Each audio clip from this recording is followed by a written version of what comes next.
Rex Adivoso Bernardo, personal improvement and/or accomplishment. Born in the Philippines, Rex Adivoso Bernardo was afflicted with polio at age 5. He grew up physically weak, paralyzed, and too shy to play with other children.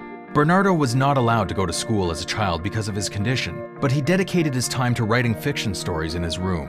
By age 17, his writing was published nationally. Bernardo took a placement test at age 19 and entered Trinity College in Quezon City, where he worked as an advocate for other people with disabilities. After completing his education, Bernardo turned back to his community of Camarines Norte, one of the poorest provinces in the Philippines. Using the knowledge he had obtained, he dedicated himself to helping the disadvantaged and the poor.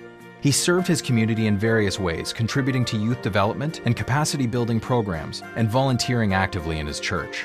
By 2002, Bernardo completed 3 graduate degrees and took a job at Trinity College as a program coordinator for the Disabled Enablement and Empowerment Program to facilitate the mainstreaming of students with disabilities at the college. Since 2002, he has taught as a professor at Mabini Colleges. He currently teaches marketing, management, and industrial relations and serves as director of research, marketing, and promotions.